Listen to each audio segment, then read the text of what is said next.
వక్రతుండ మహాకాయ కోటి సూర్య సమప్రభ నిర్విఘ్నం కురు మే దేవ సర్వకార్యేషు సర్వదా. ఓం నమో నారాయణాయ, ఓం నమశివాయ, శ్రీమాత్రే నమః. ఆదివారం సూర్య భగవాన్ యొక్క పూజ మంచిదా? ఆదివారం రక్తవర్ణం ఎందుకు శుభంగా భావిస్తారండి అని అడుగుతున్నారు. నిజమే, ఆదివారం భౌమవారం, సూర్యనారాయణకి చాలా ప్రీతికరమైన సుదినం.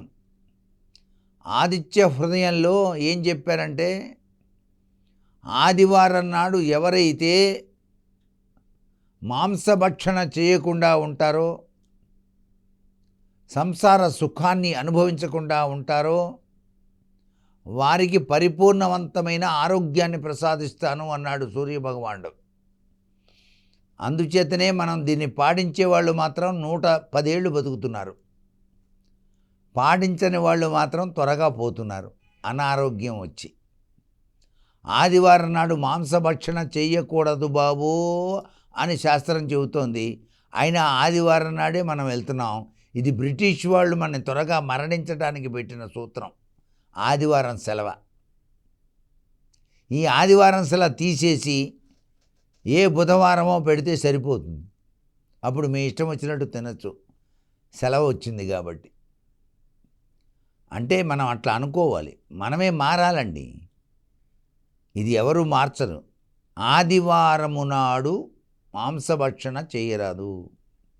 అలాగే ఆదివారం నాడు సూర్యనారాయణ పూజ చేస్తే ఆరోగ్యం భాస్కరాదిచ్చేత్ అన్నారు. ఆరోగ్య ప్రదాత భాస్కరుడే కదా, కంటికి హృదయానికి సంబంధించినటువంటి దైవం. సూర్యభగవాన్ని యొక్క గ్రహం రవిగ్రహం.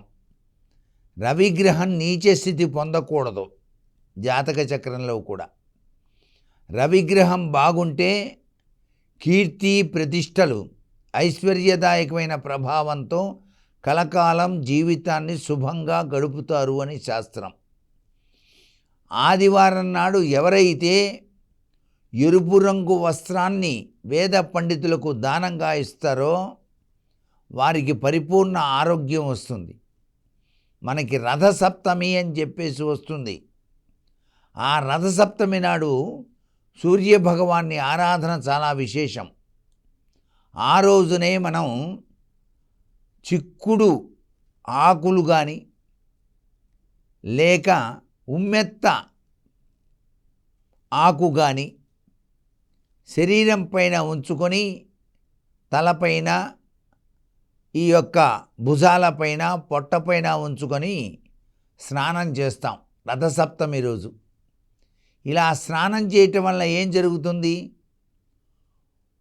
సైంటిఫిక్ రీజన్ ప్రకారం అయితే ఆయా ఆకుల్లో ఉండేటువంటి దివ్యశక్తి సంపన్నత, ఒక విధమైనటువంటి కాస్మెటిక్ రేసెస్, మన శరీరంలో ఉండేటువంటి జీర్ణకోశ సంబంధమైన రుగ్మతని, ఈ యొక్క భుజాల నొప్పుల్ని, తలకి సంబంధించినటువంటి రుగ్మతల్ని, కంటికి సంబంధించిన రుగ్మతల్ని తొలగిస్తుంది. అందుకనే స్నానం చేసేటప్పుడు రథసప్తమి నాడు సూర్యభగవాన్ని ఆరాధనలో ఇది ఆచరించండి అన్నారు. నిత్యం కూడా సూర్యభగవానికి ఆరాధన చేస్తూ సూర్య నమస్కారాలు చేస్తే పరిపూర్ణవంతమైనటువంటి ఆరోగ్యంతో నిండు నూరేళ్ళు బతుకుతారు.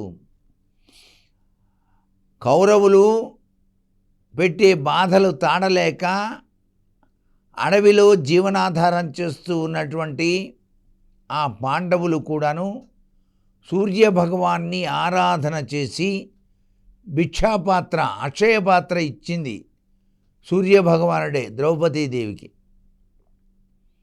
ఇంత గొప్ప విశేషం సూర్యనారాయణమూర్తి ఆరాధనలో ఉంది. ఆదివారం నాడు మాత్రం తప్పనిసరిగా ప్రతి ఒక్కరూ సూర్య ఆరాధన చేయాలి. సూర్యభగవానికి అర్ఘ్యప్రదానం ఇవ్వాలి. 3 సార్లు అర్ఘ్యం ఇవ్వాలి.